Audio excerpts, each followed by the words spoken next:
of the ABNY Women Steering Committee, of course we have Sherry Hyman here with us on the panel, but we also have some ladies in the room who serve on the ABNY Women Steering Committee who put together events like these for us. So if you're in the room with us today, please stand and be recognized. Eftahia, I know you're here. Susie, I know you're here. Thank you for being with us, and thank you for all you do. And you should all know that the ABNY Women's Steering Committee has been hard at work developing events to better serve this network. And in fact, as a result of the work of the steering committee, we've brought you all together to address this important topic, the future of work and flexible work environments, at this very unique moment in time.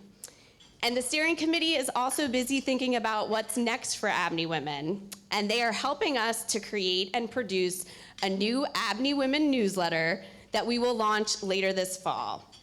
We're excited to bring you an additional means of communication to help us stay engaged in policy issues impacting women in New York City, to learn more about each other, and to help one another navigate the pressures of the workplace across industry sectors.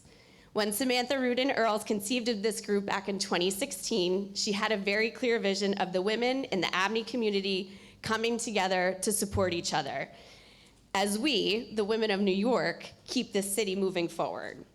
And before you meet our inspiring panelists and we launch into a really fruitful discussion, I'd like to invite Sam to say a few words.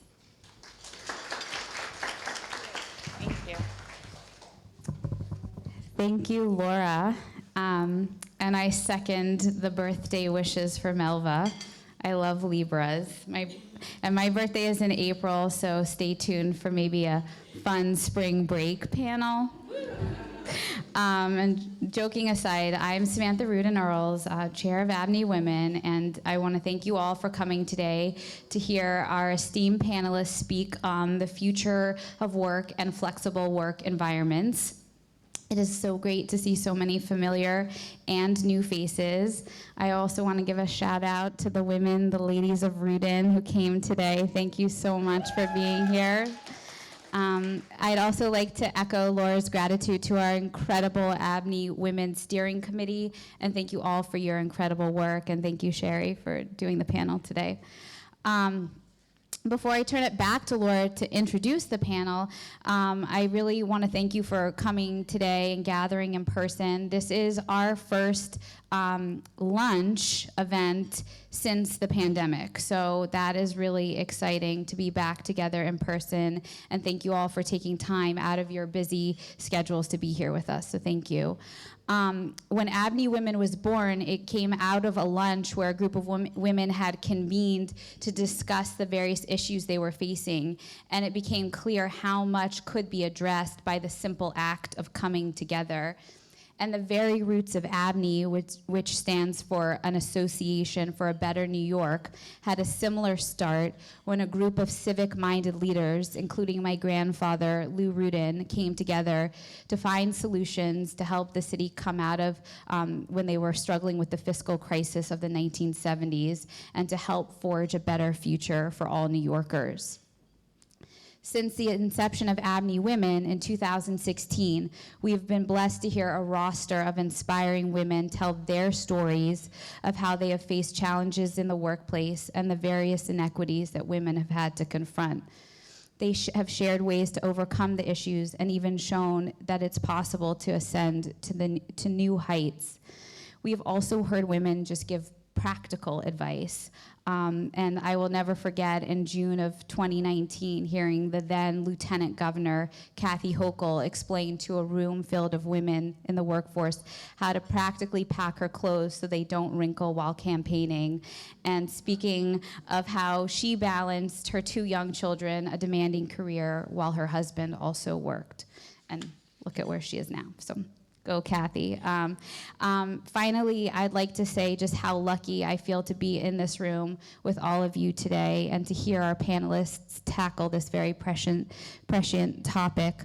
But also, as the Deputy Mayor Joshi aptly said at our summer social last August, that the women who perhaps need to hear this the most aren't in the room with us today. So it is my hope that all that is said today helps not only us here, but also reaches the women who can't be here, the young women who are just starting their careers, the new mothers, the women at home who have put their careers on hold or sacrificed them, and also for the ones who have kept their careers but who've paid a price. May their lives be better by the words spoken today.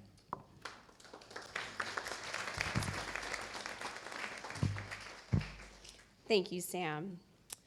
Before you meet our panelists, Sherry, Tina, Blondell, and Anu, I would like to introduce you to our amazing moderator, Betsy Plum.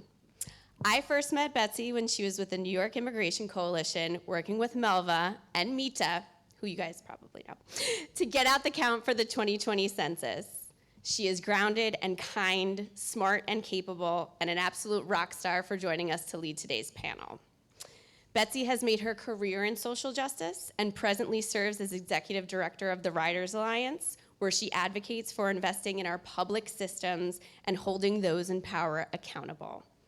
Betsy serves on the board of directors of Central American Legal Assistance and is a Sterling Fellow, a network of systems leaders working to increase economic mobility across New York City, with racial equity as a central guiding value.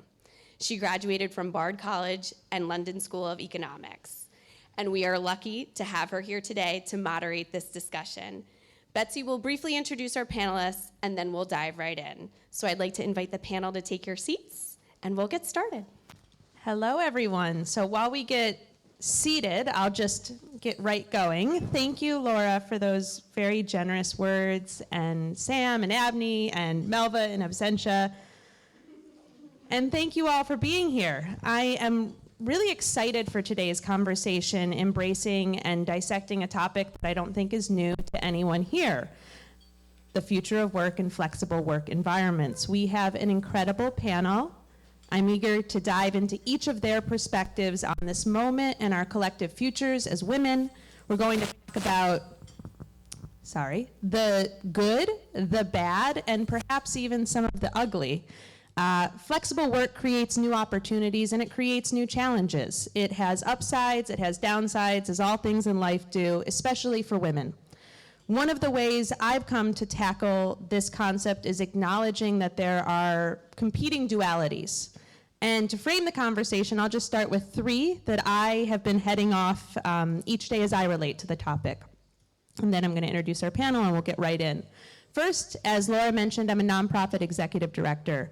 I need to balance my organization's workforce, the need to work, meet, collaborate, and the opportunity to work remotely, and I'll say the privilege to be able to permit working remotely has become akin to a new fringe benefit when I think about how I run my organization. And the fact that we can have it has created a competitive advantage, but it also has created real collaboration and connectivity challenges for the team.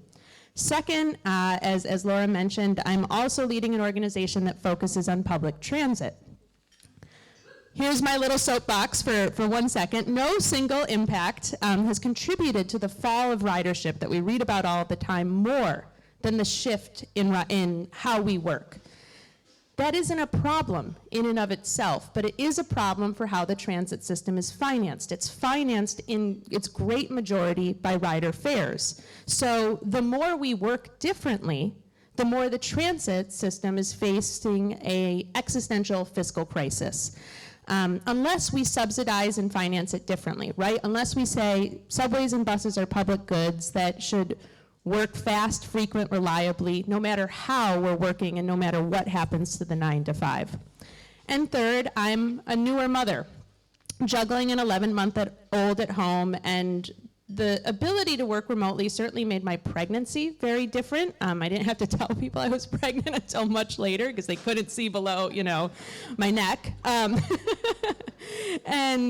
I think some people never even knew I was pregnant. It's one of those great. But anyways, the shift in how we work has allowed me to work more at home, to be less reliant on out-of-home care. Yesterday, I took my son to get his flu shot, and that wasn't this wild disruption, right? I was able to do it. But none of this makes me feel like Superwoman. I just feel like I'm not doing any of my jobs quite as well as I should be. So I think there is that last duality. And so work is changing. We all have our dualities, the good elements and the bad, and it's the good that keep us pulling on this thread of remote and flexible work, hybrid work. But it isn't the same for any of us, right, as in all things in life. And that is particularly why I think the community of minds on this panel and in this room are, it's an excellent opportunity to better understand what flexible work means for all of us, our careers, and the next generation of mentorship, and particularly female mentorship. So it's now my pleasure to introduce our panel, to lead into 2 opening questions, to frame the conversation. We'll then have specific questions for each panelist, and we will open the room to all of you, who I'm sure will have wonderful questions as well. So without further ado, here are the 4 wonderful women sitting to my left. First, we have Sherry Hyman. Sherry is currently the Director of Government Affairs and External Relations for Turner Construction. The women are going to correct me if I get any of their details wrong. I did an extensive Google search last night, but prior to her role with Turner, Sherry served as Vice President of Westfield World Trade Center for URW, where she managed stakeholder and community relationships, as well as business operations for the over 255,000 square feet of event and retail space in the iconic Oculus. Next, we have Anu Madgavkar. Anu is a partner with McKinsey Global Institute, which is McKinsey's business and economics research arm. There, Anu leads global research focused on labor markets and human capital, technology's economic impact, gender economics, digital and financial inclusion, and inclusive growth.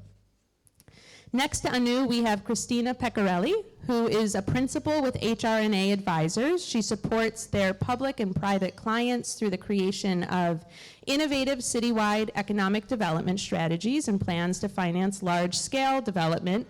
And prior to that, Christina was an assistant vice president of economic research and analysis at the New York City Economic Development Corporation.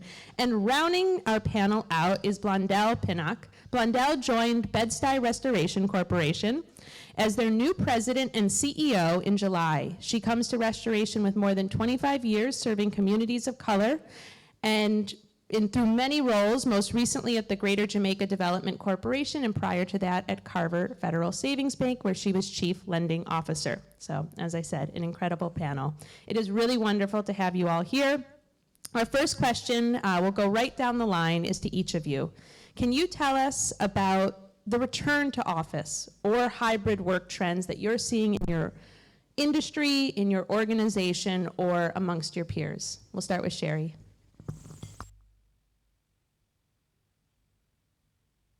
Thanks, Betsy. So I work in the Thanks. Thank you, Betsy, and thank you, Sam, for supporting all these efforts for the ABNY Women's Committee. It's really been a great experience getting to know people. I know that we've mostly met on Zoom, but it's nice to see fellow steering committee members in person here. So, and it's wonderful to see all of you. With respect to my industry, construction, there was a big pull while we were trying to figure out what to do with the pandemic, during the pandemic, as soon as it hit, and as soon as we realized that our industry could go back to work for those that were going out onto job sites. I mean, obviously there were plenty of safety precautions, but the CEO was suddenly confronted with the situation of, I have this labor workforce that I am requiring to go out onto buildings, right, because nothing's going to get done and we're not going to be able to do the job that we've been hired to do. And then I have all these office work staff at every level who either can't go into the office or are reluctant to go into the office. Now, I've been going back to the office since August of 2020. Obviously, I've increased the amount of time that I've gone in, how many days a week I've go in. Now I'm in 4 to 5 days a week, and that's by choice. So what the accommodations were, and they have evolved, and we've finally formalized the flexible work program, is 1 to 2 days a week you can use at home to work remotely. And it's in its infancy in terms of how it's going to work, but it it came out of the fact that there had to be some realization that people were looking for more flexibility, and it goes to recruiting and retaining as well. But then there's this dichotomy of what do you do with the people that have to be on job sites. So depending on level, we do have the ability for those who are working on a job site, obviously not the tradespeople, but the other administrative and support and project executives do have the ability based on level. Everything has to be applied for and approved by whomever your supervisor is, but that has been a way for us to be inclusive of the needs of both the industry, our clients, and the workforce and retention. So. Thanks, Betsy, and many thanks to ABNY for involving us in this discussion. I think there's such a crackling sense of energy when you get 50 or 60 people together in a room, and it's a bit ironic that we're debating or discussing hybrid, remote, flexible, and all other forms of work when it's actually so energizing and such fun when we all get together. But I think that just underscores flexibility. It's not about one form or another form, or isolating oneself, or feeling compelled to be with others. It is really about finding the right rhythm and pattern of engagement that works.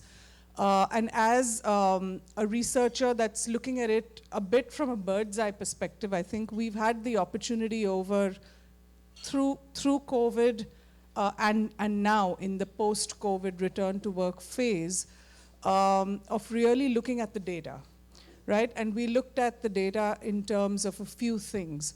At the height of the pandemic, we looked at labor market data that talked about or provided us insight into how people actually spend time at work, what constitutes work for people across different occupations, and how much of those daily tasks and activities can actually be done in a flexible or a kind of, not a site-specific manner without loss of productivity.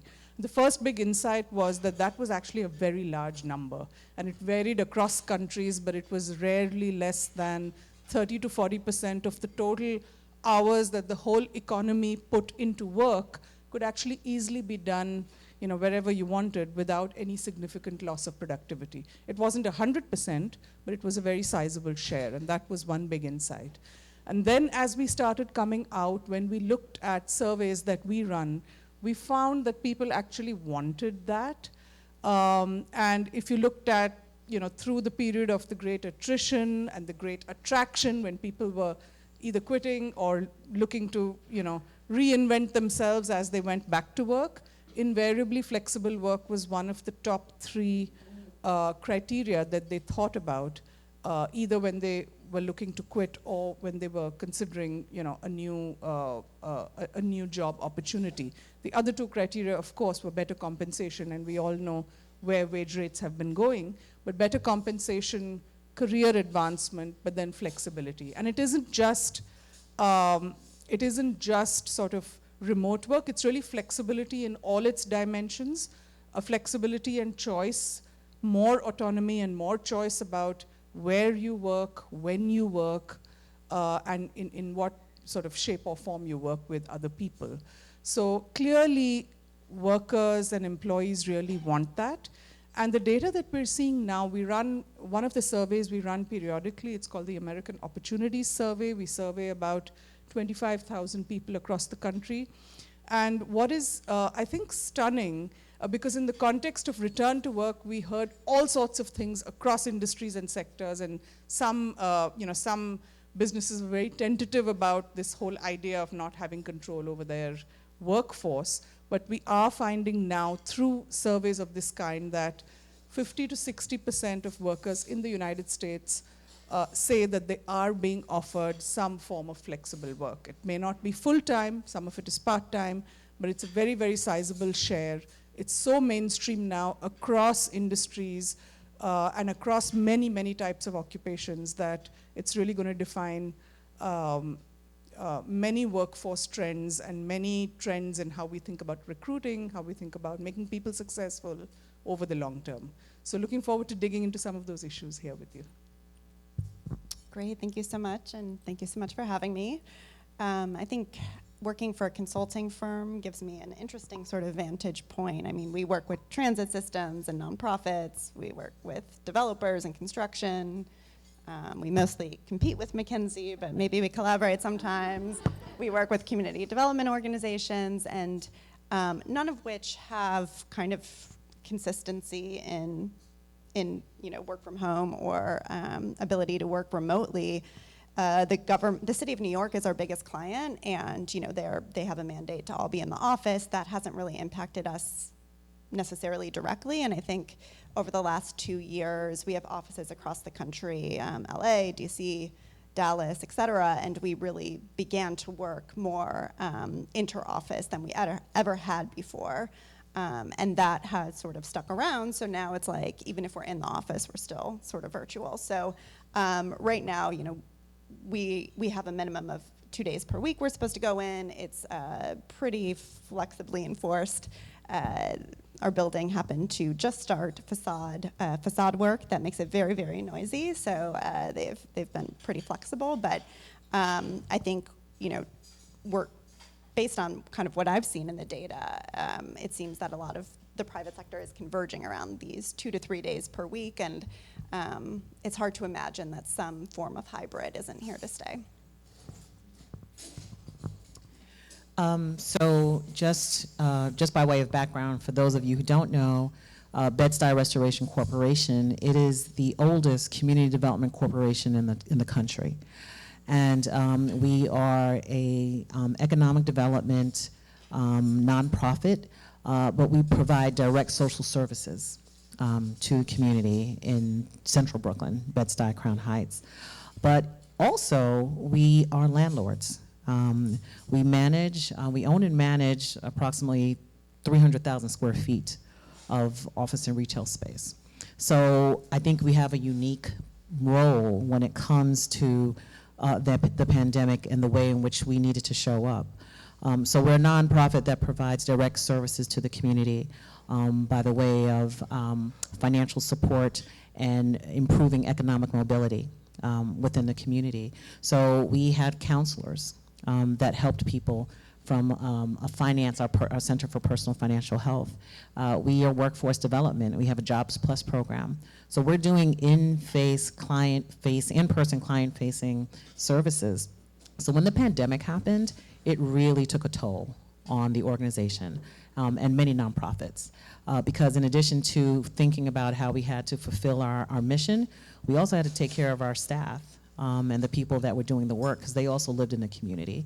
And as you know, in many of our communities, the effects and impacts of the pandemic, it was vastly exacerbated, right?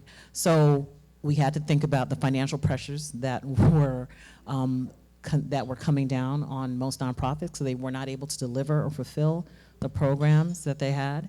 And they were not able to get the funding and financings that they needed critically. We had to pivot. Our space, having 300,000 square feet of space means that your space becomes the vaccination hub. I mean, we are the town hall of Central Brooklyn, the town hub of Central Brooklyn. So we became a vaccination site, right? But at the same time, as we're mobilizing those efforts, we also have to make sure that we're keeping our staff safe. So as it stands now, we are hybrid. When I started in July of this year. So people are coming in 3 days a week, but it's not, it's flexible because we have to be flexible at the end of the day. But what it did do, I think what the pandemic did do for us, it did allow us and many other nonprofits to have to think about technology and how we were going to be able to address the issues and continue with our mission.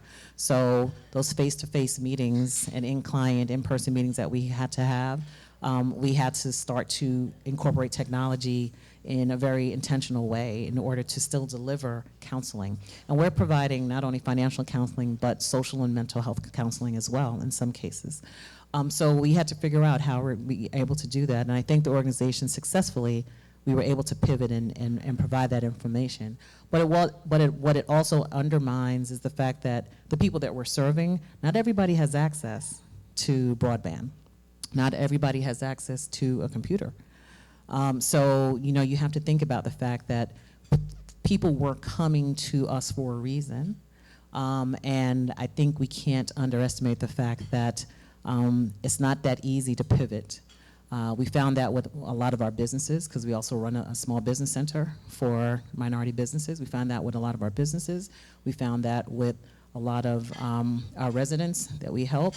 And when you're doing a jobs training program, it's kind of hard to do a lot of that virtually. But I think over time, we, and as many other nonprofits in the city, we were able to figure it out. And I think we have developed we've developed a good mixture of being able to provide those services, both virtually as well as in person. But it did put a strain on many nonprofits, and some of them are still trying to come out of what happened over the last 2 years. Thank you all. I have one more question for down the line. I know I sit in my current professional role because of relationships and networks built in person on connection and trust. Folks like Laura and Melva helped get me where I am today. And how do we continue, besides coming to wonderful lunches like this, in our respective workplaces, how do we continue to build meaningful relationships in a hybrid environment? And specifically, how do we move beyond the oftentimes, especially in this hybrid environment, transactional interactions that we have with our colleagues that are men, right? How do we leverage their allyship? And so a question on how we build connection, and particularly how we build connection with men. Well, I mean, just for context, I'm now Vice President of Public Affairs at Turner, and before that, Betsy talked about my Westfield experience, but before that, I spent 22 and a half years in the public sector, and my first 10 years was as a prosecutor in the Manhattan District Attorney's Office. So I was in law enforcement in the 90s. I mean, and you want to know about forging relationships, it was not exactly the kind of environment that was always conducive to women. I mean, Mr. Morgenthau, by the way, was the most incredible supporter of women. There is a story, and I don't mean to digress, but I think you should know about for whom I've had the pleasure of working. Mr. Morgenthau, before I got there, and there were a lot more women in the office, when a woman in the office would have a baby, he would go to the hospital and visit them.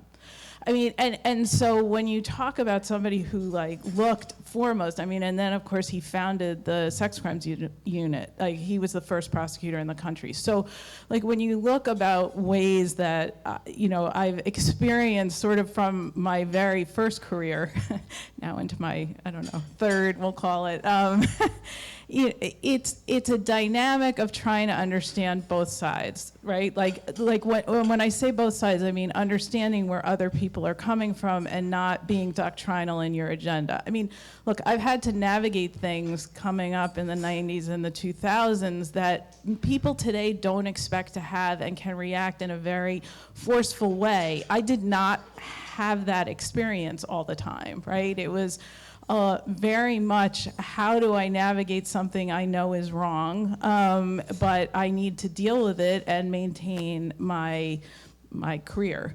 And that's a topic, and I'm happy to talk to anybody about those navigations. But I work in a construction company. I mean, and there is a concerted effort on the part of, again, I'm very lucky about for whom I've worked. Peter Davern, who's the CEO of Turner, is incredibly attuned to the concept of increasing DE&I efforts and making sure everybody feels comfortable at work. There was just an article today in Construction Dive magazine about him and how he personally responds to every single bias incident across the country. And this means graffiti on porta-johns. This is not, something huge that's gonna hit the news. This is every single one he responds. So, it starts at home, so to speak. But in terms of the navigating, I do think that that being in the office sometimes, right? Did not have a construction background per se when I started at Turner, and there I was 3 months into it, and everything shuts down, and so I had to learn how to network with these construction executives on Zoom, and they're not used to Zoom, and I'm not used to Zoom, and so it was starting these conversations. So just so you know, my job, I created this role where I raised my hand, again, unusual for me to do, and I said, I can help everybody understand what's going on at the state and local level so that we can make good policy decisions going forward with respect to COVID and workforce, et cetera. And I ended up giving a daily briefing, a daily politics briefing. And you know, a lot of these construction executives on Zoom are like this. And I'm thinking to myself, they must think I am nuts. And about, you know, a year into it, I was about to speak, like literally taking a breath. And one of the GMs said to me, Sherry, this is my favorite part of the day. And I said, really? He goes, I live for this. And then somebody else says, my wife comes into the room to hear you talk. And you know, I was floored because, again, the Zoom situation, you know, I mean, let's be honest, right? A lot of times you're on a meeting and there are 50 people on a Zoom and you're not exactly paying full attention. And I'm as guilty of that as the next person. I don't mean to be purist about this at all. And that's why I started going back in August, and I still had one son in high school at home, but August 2020. But you know, having the flexible / hybrid, and I like to talk about it as flexible, not hybrid, having the ability, and one of the things we're not doing is allowing interns to work in a flexible environment. They have got to be in the office 5 days a week, and I applaud that because there seems to be, I've had enough conversations with, you know, my daughter's 23, so, you know, I've had enough conversations with her generation of women coming up where they're like, I don't see the benefit of coming in. I'd rather just stay at home. I don't have to pay for commuting. I don't have to do this. So you have this generation that has been online for school, for jobs, for internships, that you really want to start encouraging them to come in and have a personal interaction, because you never know what's going to happen from that personal interaction. And I'll give it over. I don't mean to monopolize, but I did also start at Turner. I just finished the inaugural round of it, and I need to hone it down a little. But you know, there's a lot of pressure on networking, to Betsy's question, networking, transactional relationships. And I said to the powers that be in New York, I said, you know, maybe if we took it back and just talked about just building relationships, that this would be a better thing than like sending people out who do not have backgrounds in this to say, go get the next RFP, go find out what's going on in Bedford-Stuyvesant, whatever it is. I said, let's take it back. So I now teach this relationship building course.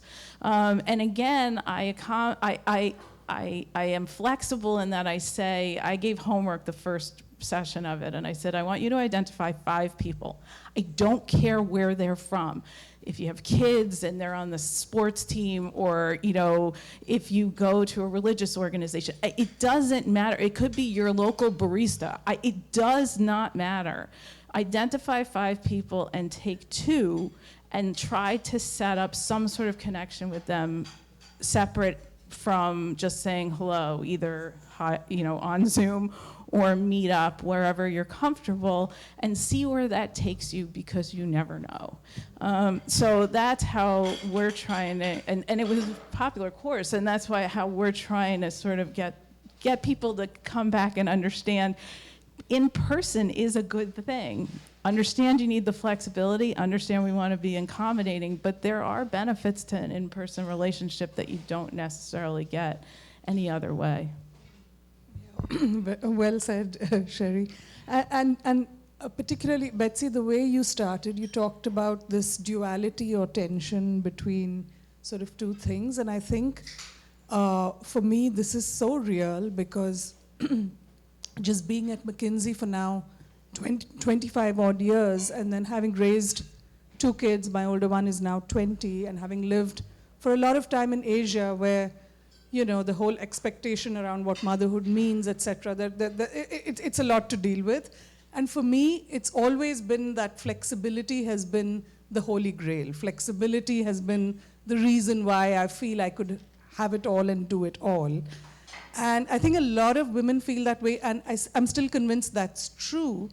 But now that flexibility has become mainstream, I'm starting to learn, looking around, exactly the kinds of things Shari talked about, right? Which is that taken to an extreme, it has its own challenges. And the Holy Grail is all about sort of trying to balance those tensions out. So one of the biggest issues with everybody being on a much more flexible rhythm is that we need more coordination. And we need a sense of mutual accountability, which was not necessarily explicit earlier because it was just so easy to be accountable when you're all sitting around in the office and know exactly what's happening and can coordinate amongst a team, for example. But when that's not the case, or when people need to take time off for different things and come together for different things, it's really important for that extra effort to coordinate calendars or just be sensitive and figure out how best to spend that time together, which otherwise, you know, you wouldn't be able to do. So greater coordination is one big thing. I think more trust is another big element of how teams can be effective in the context of more flexible work.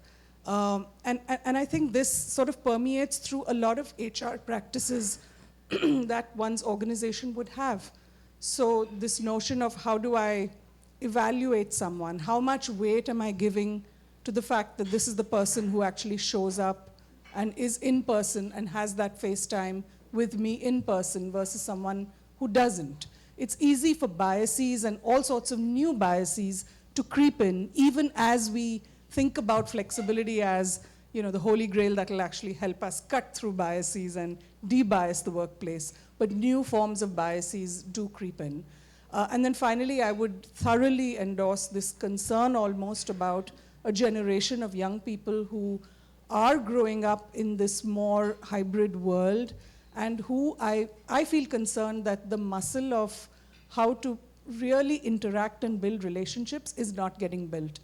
And it's really upon us who are more tenured and more experienced to make that extra effort, because if young people come together, they want to be, quite often they want to be together. They like the buzz of sort of being in the office. But if, you know, more senior people aren't around because they're at a stage in their life where they value a lot more flexibility, then, you know, younger people aren't going to get the mentorship and apprenticeship that they need on the job. So that sense of accountability about preserving the social fabric of the organization, and most important, of preserving the culture of learning that comes when you have that personal interaction. Every minute is a rich learning experience.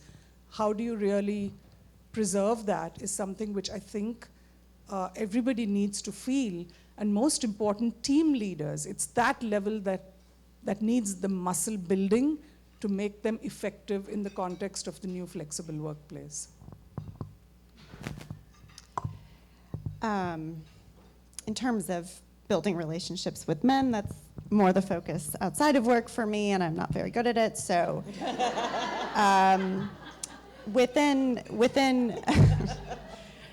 at work, I try to focus on being a good ally to the other woman in the firm. And as I've sort of moved up into a management role, I see that as a core responsibility of my role. And I co-lead the Women's ERG, the Employee Resource Group.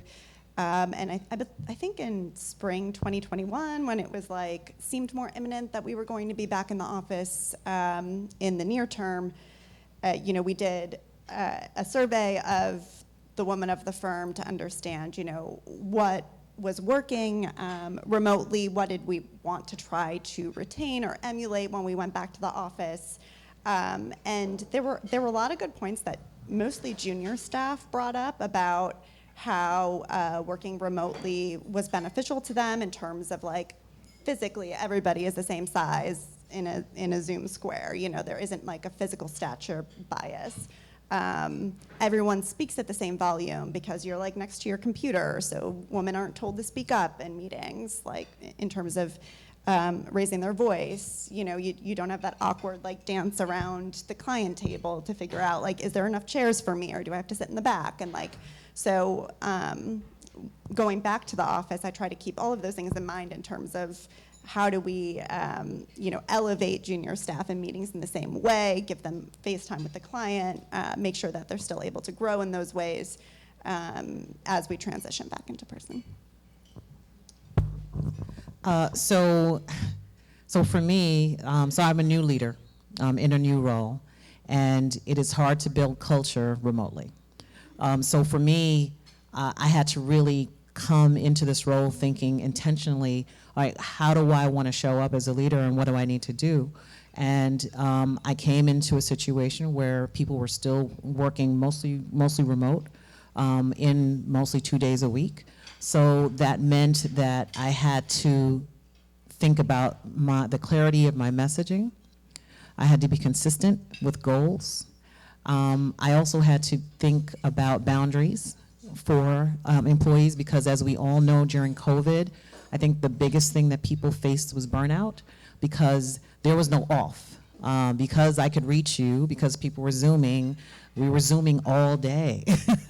As opposed to at 5 or 6:30, I get on the train, I leave, I go, and I'm separated from my workforce. So what I have definitely reinforced for me is clarity with expectations, clarity of goals, and clarity with boundaries. And I've told my staff that, look, if you're sick, be sick that day. don't call in. Don't call in coughing. just be sick. Take a sick day. That's why we have them. So please take a sick day. Same thing with vacation. I said, I had a conversation with someone. I said, I don't want to call you on your vacation, but you also have to let me know when you're taking vacation. So I need to know, because I want to respect the boundaries of that, because I want someone who's going to be 100% when they are here or when they are present even on the screen. So I don't want someone who's half sick that day. And it's like, well, I can still call in. I'm like, no, I don't want you calling in. I want you to be in the bed. So I do think that we as managers and leaders, we have to respect boundaries. I think we have to be really, really clear about our expectations and what we want to see. And I think we have to reiterate that, particularly in a hybrid scenario, because people aren't coming in all the time. But I also do agree that the way to build culture is to have people in person. I'm Gen X, so I know that I need to see people. I understand the importance of emotional intelligence and seeing people, understanding when you're losing people, understanding how to re-engage someone that you may be losing. That's hard to do remotely. And I think you do need to be in the office to experience some of that. But I also realize that the millennials are a much bigger group than our group. So I also think we're going to have to yield in some respects, because if this is the way that they are used to working or they want to work, then we're going to have to somehow come in the middle, because I don't think they're going to conform to the way that we used to do things. And we need to get used to the fact that they're not going to want to come in 5 days a week anymore. So. Well, thank you all. And it is all an evolution, which is what we're talking through. So Sherry, I want to come to you. You started to touch on this in women's participation in your industry, and also the inflexibility of construction or service industries that have to be in person, but thinking specifically about construction, work flexibility in that employment sector is difficult to accommodate, just given the nature of much of the work. So how is the industry prepared to better incentivize women's participation while also acknowledging their needs as working mothers, as caregivers in this evolution? Thanks, Betsy. one of the things that, one of the things I've seen in terms of this evolution is employee resource groups. For example, one thing I learned in preparing for today is that we have a quarterly meeting. We had my first day at Turner ever was the day of the quarterly meeting, and then they just had one in October, and it was the first one in 3 years, right? So that and in that time, there was this. They have the employee resource groups. We have a veterans. We have Pride. We have Cada Comunidad, Skywell. We have particular affinity groups. But I also saw this parent resource group, and then we obviously have a women's called Make Your Mark affinity group. But there was this group, the parents group, and I had not seen it. Right, 3 years ago, I had not seen it, and it's given the age of my children, which is 19 and 23. It's not a world in which I'm going to be exercising that muscle all the time, but.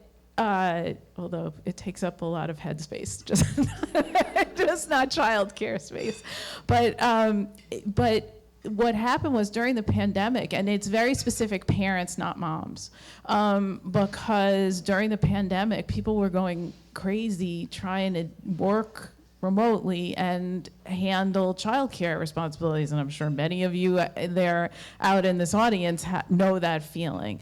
So this national parents resource group developed, and they get together virtually, obviously, because it's across the country, but they talk, it's basically a support group, but they come up with other ideas, and they're helping drive the agenda for the company in how they look at flexibility and hybrid.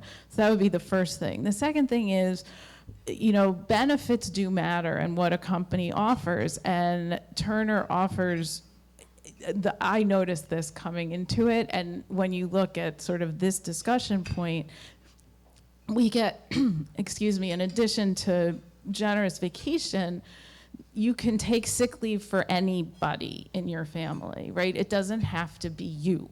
So you never have to worry about, like if I have to take my kid to get the flu shot, that I have to figure out whether I can take that as sick leave. There's no question, it's sick leave. Religious accommodations, everybody gets 3 days to accommodate whatever religious holidays they want to accommodate for themselves. Again, no questions asked. It's just to click a box on a timesheet. But when you talk about the things that are happening and how to retain and how to be more flexible, those kinds of things do help, right? These extra little days make a big difference. And I think that sometimes people think, and companies think very globally, and like, what can we do to make this big announcement? But these little things are very tangible and very much appreciated across the board. So when I look at how, our industry is looking towards that, those are things that reach out beyond, and you can take advantage of all those, whether you're in person or working a flexible schedule. Oh, sorry. Got the choreography down. Thank you. So Anu, I want to turn to you and build a little bit on the same industry points that Sherry was just talking about. I really appreciate the data research, bird's eye view that you're bringing to the conversation, not to put the weight of the world onto your shoulders, but what does flexible work mean for the future of the labor force? And how can production be sustained while addressing employees' personal and professional needs? I think we hear a lot about the supply chain, about global competition. And as we take these, I think this is a global phenomenon, but certainly, everything we're talking about is markedly pronounced in the United States. And so tackling this from that perspective would be wonderful. Yeah, I think from a labor market perspective, it feels like flexibility is sort of a symbol or a sign of a bit of a retilting of the balance of power, if I may say so, right? Which I see a lot of nodding heads here, but it feels like for the last maybe 2 decades or more, up until the pandemic, we saw very consistently a sort of tilt in favor of the company, the employer. A lot of broad macro trends also supported that. There was systematic deunionization, there was globalization of many jobs, and in general, the labor share of income, so to speak, for the economy overall declined. And now, in a way, what you're seeing is that for a very large segment or share of the workforce, you're seeing labor shortages, a disinclination for labor participation rates to come back to where they were pre-pandemic. So it's either plateauing or we are actually struggling to get them up, particularly for women. We're seeing a sort of historic increase in wages. And we're seeing flexibility along with a few other expectations, such as benefits, coming back to the forefront in terms of the ability of workers to say, this is what we want and expect, because the pandemic has really made us think hard about how we want to spend our time and what we want to be doing and with whom we want to be working and all of those things, right? So I think that's a very healthy and favorable trend overall, because it's an opportunity for organizations across the spectrum of for-profit, non-profit, and so on, to really position themselves as attractive employers on the basis of things that matter to employees. And when we talk to a lot of CHROs, I think there's a recognition of this trend, but it's interesting that the most dynamic companies and CHROs are actually seeing this as a big, big positive, right? So here's an opportunity for us to really distinguish ourselves in this rebalancing war for talent, if you will. So that's sort of one big implication. I think the other big implication is going to be much broader even than the workforce, which is the implication for urban geographies and urban economies, and how to think about it if the axis of economic activity and work is very much that axis, but suddenly if work is a lot less rooted to particular locations, what does that mean for how the residential market changes, rents trend? What about small businesses that depend very heavily on a large traffic of local commuters on a daily basis? What happens to city centers, as we were discussing over lunch, right? Urban transit. So a lot of broader economic forces and the geography of work and living and so on might also shift. And at the end of the day, we would also see a big acceleration in digitization, automation. So some of the more structural forces that have been driving, again, economic growth and work opportunity are being accelerated by some of these trends. You may see a bigger trend towards offshoring, certainly automation as wages are rising, and the need to co-locate is perceived as being less sort of core to many jobs. It throws up all sorts of implications about, well, you may as well digitize, you may as well automate. It suddenly starts making more sense. I think the jury's still out about how far this will move or what precisely the nature of regional or geographic shifts there might be. But these are pretty fundamental, I think, and will be interesting to see how things evolve. Thank you. So, Christina, we're talking a lot about flexibility. I think that has been lots and lots of flexibility. But as you noted earlier, employees in New York City's public sector don't have that same flexibility, have been required to return to the office by way of a mandate from the mayor. What implications does that have on other cities that your firm is working in, have you seen? And also, what does it have on the private sector, sort of the trend being set and expectation being set by City Hall? Yeah, no, that's a great question. I think I alluded to this at the beginning, that it hasn't really impacted us, even with the city as our largest client. And I don't think, I mean, clearly the mandate's been in effect for over a year, I think, at this point, started under the previous mayor. And we still haven't seen a return amongst the private sector, not really due to COVID precautions, but everything that we've just been talking about in terms of talent attraction and retention. And the city is losing a lot of people to the private sector, partially as a result, but I think it's kind of a catch-22 in certain ways. You are providing direct services, you do want to be a champion for the city, and it's like, you know, important business districts, but at the same time, you have to kind of keep up with reality in terms of where the labor market and preferences are moving. In terms of other cities, it's really hard to make city-by-city comparisons because there's so many different variables that go into, you know, rates of returning to the office. I know we've seen that cities generally that rely more heavily on public transit have seen occupancy rates come back at a much slower pace than those that do not. Areas that have more mixed use downtowns have seen higher occupancy rates, which I think speaks to you know, some of the conversations around should we be doing office conversions to residential in Midtown to make these more 24/7 districts. I don't think that's ever going to work, but so I know New York is usually, you know, so goes New York, so goes the country, but I think this is a really unique moment in that I don't think we're leading here, or at least I haven't seen. Oh, thank you. And the third sector, my sector as well, nonprofit, we know how much the sector was, especially service-oriented nonprofits were impacted by the pandemic. We talked, Blundell, about restorations, flexible work, accommodations.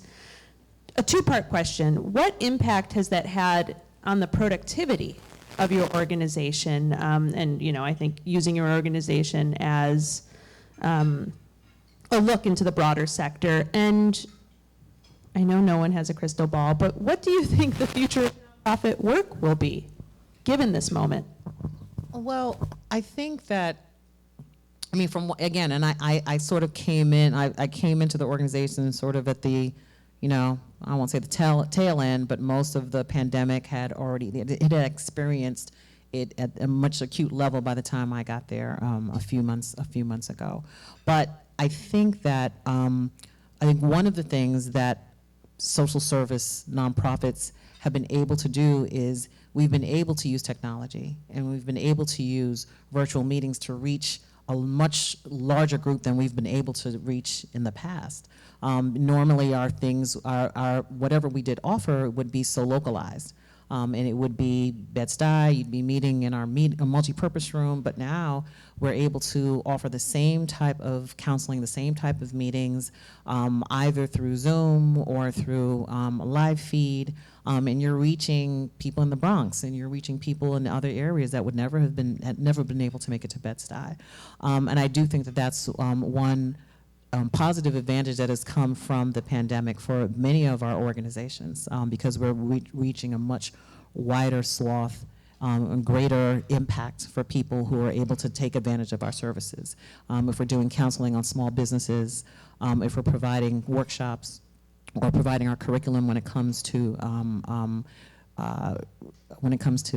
income and how to save money, like we're able to offer that to anybody who's able to sign on. So that part of it I think is great. I do think one of the negative effects has been high turnover, because there have been a lot of people in the nonprofit space that you just talked about that are now able to get jobs in the private sector. And I think there was a point in time when there was a lot of burnout that was taking place as well. So there's definitely been a lot of high turnover rate. And I think it's been hard to, once again, instill culture when people were working remote. There were times when there really weren't a lot of people around in the office. And I do think it's important for us, particularly for an organization like Restoration, where people rely on us to be present and to be there, that it's important for us to have a physical presence within Bed-Stuy, within Brooklyn, a place where people can come, because Restoration was seen as the town hall. It was created to be a stabilizer for the community. when it started in 1967. So we have to be present. We have to be in the place. People have to see us. They have to see movement within those buildings. And we have a lot of retail spaces that are at the base of our building. If we're not coming there, if we're not there, who's going to come and be in the neighborhoods to help retail? And I think what we are thinking about too, as we think about the future, and the same thing happened when I was at Greater Jamaica, we know that more people are working from home, but we also know that people want to work close to home, right? So do I have to go all the way to Manhattan to go to an office when if you can set up an office that has the technology, that has a hub where I can feel comfortable, where I can see activations and other things happening, then maybe I can go there and just stay in Brooklyn and do all the work that I would need to do in Manhattan and not have to worry about the commute.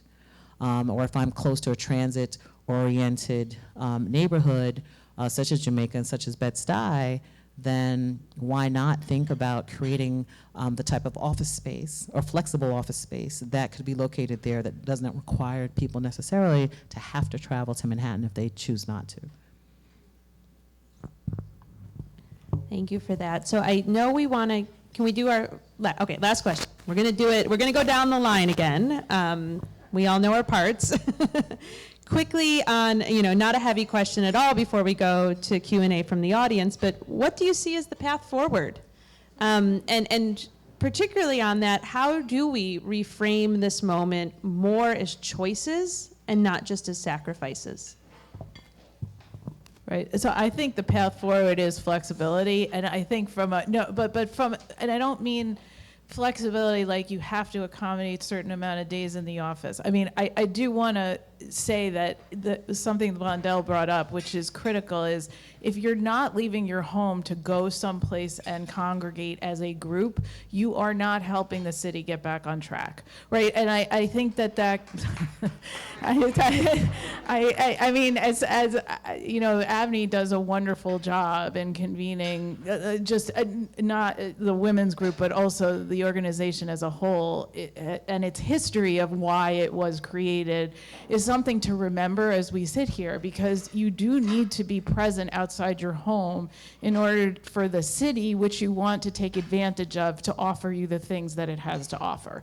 So that is why when I talk about flexibility, it needs to be flexibility with an eye towards both looking at the greater commercial good and also for the individual.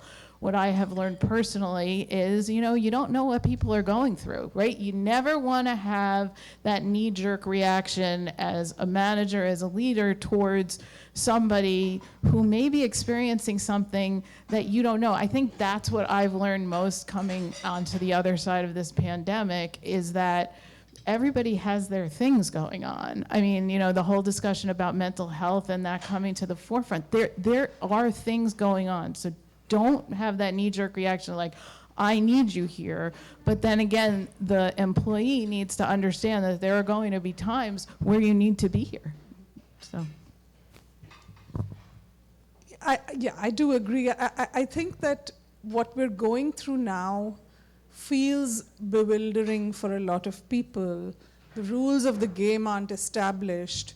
Sometimes too much choice and autonomy is not a great thing, because you're wondering what's appropriate and what's not, and you're left to yourself to decide, and you don't know if it matches the perspective of other people or your supervisor or whatever. But despite all of that, I'm filled with optimism about the future, because I think the one big glass ceiling that we've broken is making flexibility mainstream and acceptable and nothing extraordinary. And from there to move to a place where it's an in-person plus, which is that we value in-person, but we are saying it's plus flexibility, as opposed to perhaps where we were at the height of the pandemic, and now we're sort of moving back from extreme isolation to a little bit of in-person. But we will move back, we will shift back, and we will be, I think, in a better place going forward, which is the in-person plus flexibility model, which is now mainstream and not just something that moms or women or what have you, want and need. I like the framing of that as how do we kind of change the narrative around making this a choice and not a sacrifice. I think it's exactly conversations like this that really center gender and the unique, considerations that women have to make in the workplace. Often we're not the ones making the decisions about coming back to work, or that's not true for a lot of women. So being able to really have like an honest conversation and be explicit about what we appreciate about working from home and what we want to retain going forward.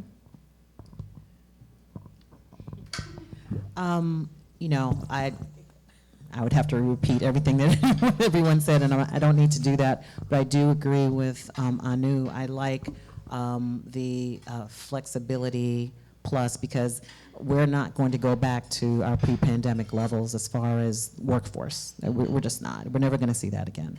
And I think if we're all comfortable with that and know and understand that we're working with this in this new paradigm, then and we are. I mean, for me, 1.8 million women came out of the labor force during the pandemic. How do we get them back? And I think those are the conversations that we need to start having. It's like, how do we get these women back into the workforce if they choose to come back? But the ones that choose to come back, how do we get them back? And I think these are the conversations that we should be having, because we that during 2008, it was men mostly. But during this pandemic, during this recession, we lost a lot of women in the labor force. And I think this is now we have to start having this conversation to see how we can bring them back. Thank you. So are we going to go now to some questions from the audience?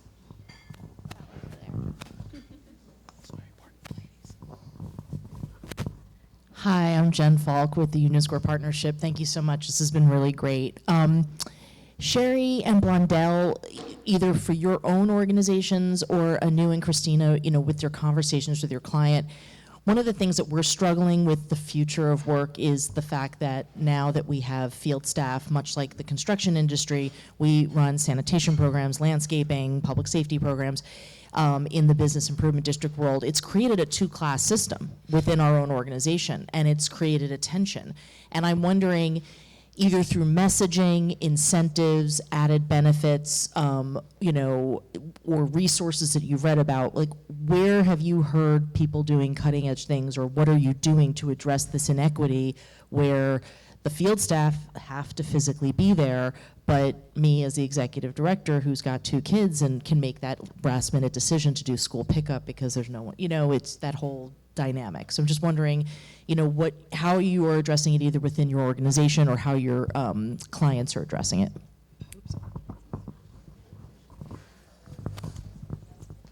Okay, sorry. So I'm still thinking that through.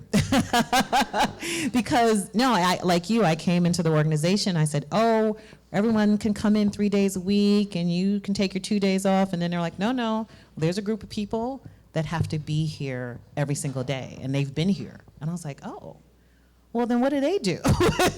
What do we do? I was like, oh, that's my job to think through that. So I know, seriously, I am sitting around thinking about, well, how do we make some concessions, or what do we do for them, right? Because they don't have the type of job where they can work 2 days remotely.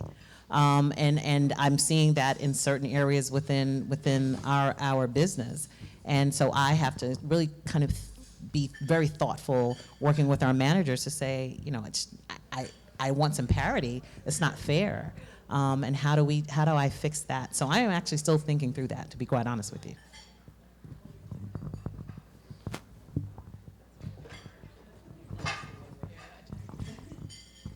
I mean, Jen, to your point, I think what we are looking at, and why I said the hybrid work program is in its infancy, is how do you deal with these and not. So the benefits themselves that I spoke of earlier are the first step towards addressing that, right? Because there is a recognition, and the fact that people that are in the trailers and not necessarily the trades doing some of the construction work can in fact take advantage of the flexible and hybrid is somewhat cutting edge actually for the industry, and that is an accommodation, and where it goes from there. I mean, it's going to have, we'll have to see how it goes, but remember there's cost to everything, and you don't want to build a client for sending somebody home. So that's the question of what you have to bridge.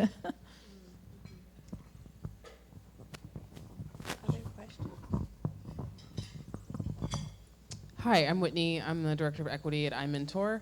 I'm really curious because it wasn't discussed what your organizations did as far as employee input once we were moving back into office. And I've been with an organization previously that included employee input, and it was very vast. In the 90s, everyone did not want to come back more than we already were.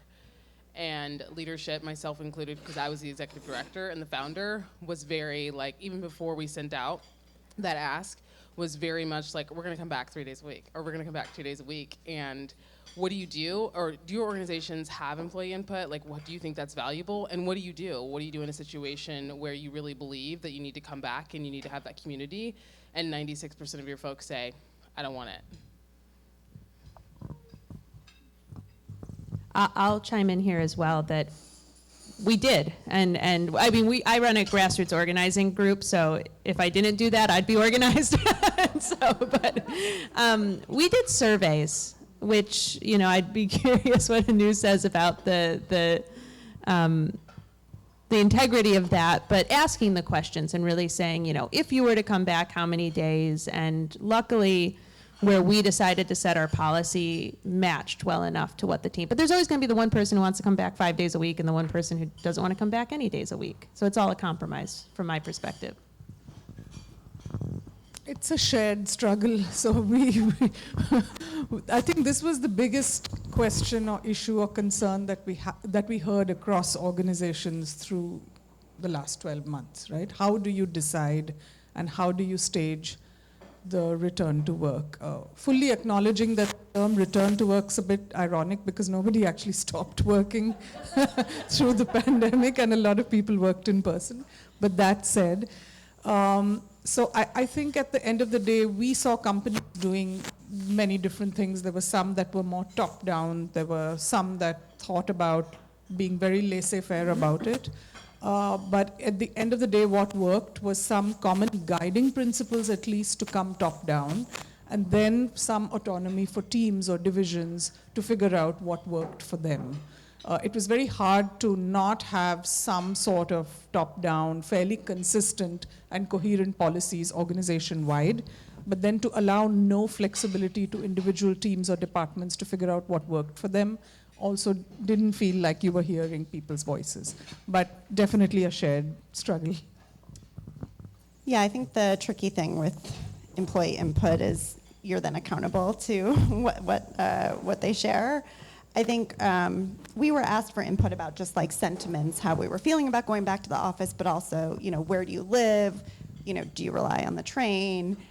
Like trying to get at what people's concerns were with returning to work. They bought us all noise canceling headphones for the construction and gave us Uber stipends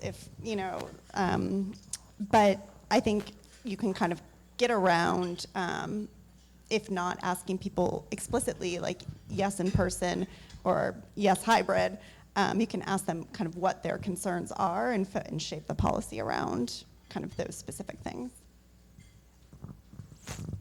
Yeah, so there was no input. No, I won't say there wasn't any input. I think our people were going to come back to the office. I mean, I just needed to have that established, that we were coming back to the office.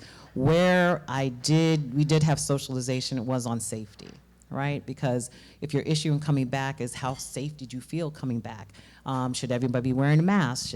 When we meet, like how are we going to do it? Are we 6 feet, 3 feet? I mean, I think that was important because at the end of the day, it's like we're coming back to the office, but how safe do you feel, and what things do we need to put in place to make you feel safe? So that was the conversations that we had in figuring out what that would look like.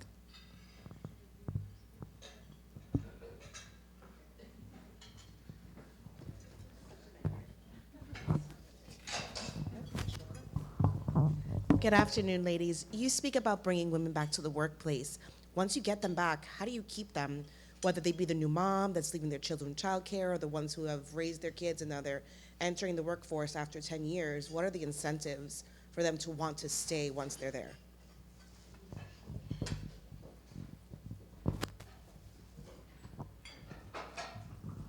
Well, I'm sure everyone has something to contribute on this question, but I think a lot of the motivation of women who come back is, people see the entry job or the return sort of job as almost a pivot to help them learn something that can help them build a better sort of career trajectory going forward. Because a lot of people who step out for a while or, for whatever reason, do have a sense of loss of time and loss of skill and loss of advantage, and you're keen to rebuild a lot of that. So I think that one of the most valuable things to retain women is to actually say, well, here's an opportunity and we're going to help you learn something that's contemporary, that's relevant, that'll increase your value and help you get recognized.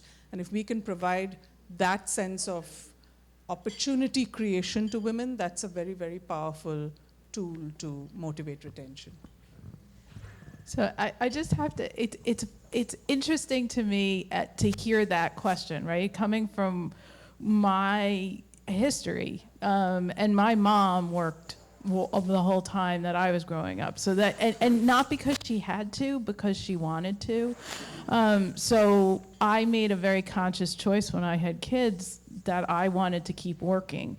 And I have many friends who did not make the same choice at all and are now trying to get back in. So I don't look at it as retention more when I look at the universe in which I came of age, so to speak, as a mom. It's advancement opportunities and making sure that, to your point about equity and access, and Jen's point as well, that the more that a workplace can communicate that there are equal opportunities, and I don't mean that as the EEO, I mean that as like there are truly ways to get ahead in the company or organization that are available to you regardless of whether you have childcare concerns. And I don't even mean that in gender way. I truly mean that as a parent. Do you have the opportunity to embrace the flexibility that's being offered safely and without repercussions? That to me is how we all have to look at retention of people who have responsibilities outside the house. And from a very personal level, this summer, my son got hurt and he had surgery, he's fine. But it was 6 weeks of really like I had to be around, right? And so I suddenly found myself in a position of the same deal as if I had a young kid who needed physical attention. And knowing that I had the ability for the flexibility because of what the company had put in place for flexible work, I knew that I wasn't going to be penalized from working from home more than I normally would have.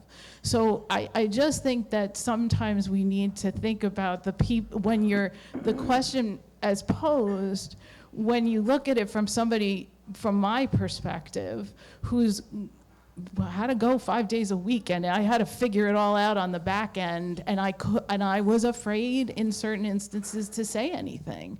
And so my attitude now is, I just had a conversation with somebody who's on a job site, and she has a 2-year-old, and she is trying to figure out, she has to be at work. She has to leave for work at 5:30 in the morning to get to this job site because she can't get there by public transportation easily. It takes an hour and a half, even though it's not that far as the crow flies.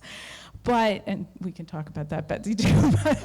but I said to her, okay, let's do the economics of this. Like, if you took an Uber rather than buying a second car from where she lives, like, would that actually be more cost effective, right? Like, these are the conversations to have with people that need to get these accommodations. And now you can have these more safely. I mean, I think the world has to bear out to see, like, you know, what advancement opportunities there are for people with children, but at the same time, I do think that that's where the conversation is right now, and that's a great thing from somebody who did not have that necessarily all the time.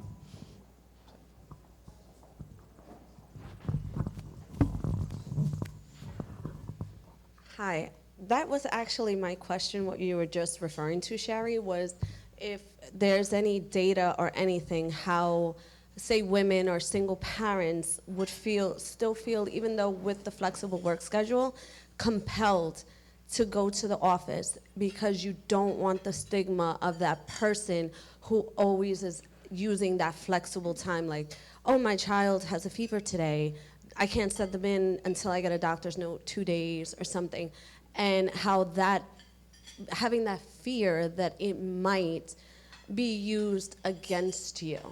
Like, it's beautiful to have, and I know for the upper execs, it's more flexible for you. But for the people in the middle and maybe at the bottom that you've mentioned don't even have the availability of flexibility. You know, like, how do you feel that will still affect women and other single parents?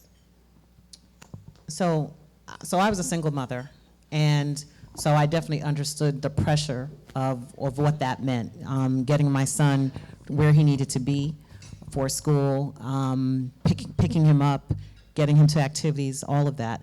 But I feel that, to your point, even if these companies do have flexible standards, it is up to management and is up to leadership to institute, to create a culture where you don't feel guilty, you don't feel bad taking the time, right? So it is our job to ensure and make sure that you don't feel bad for doing those things.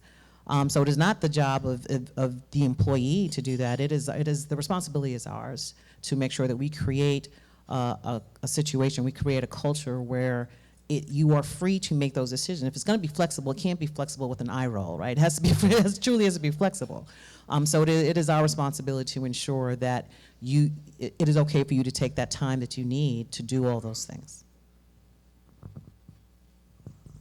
It's also, I think, incumbent on the organization to track and measure these things better and to be concerned or raise the flag if there is disparity, for example, on a gender basis. So there used to be a time when companies would track, or observers of companies would track whether they offered maternity leave benefits. But there came a time when we said it's actually family leave, right? Paternity, we must encourage men to also be involved. This is not the business and job only of women, for example.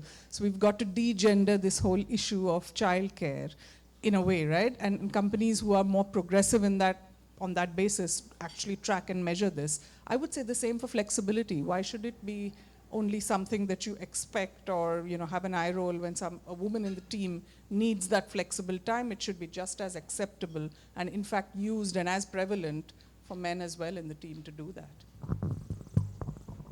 Well, thank you, everyone. That's all the time we have. We do want to let our panelists eat lunch. But thank you, Betsy. Thank you to our panelists.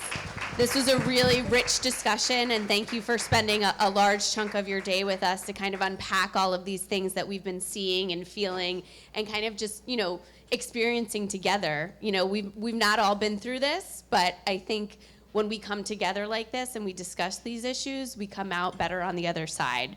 And I see that light, and I see us all back in a room in New York City at a restaurant, and I hope to see more of this soon. So thank you for coming out to ABNY Women today. I'll just ask the panelists to take a photo quickly, but thank you.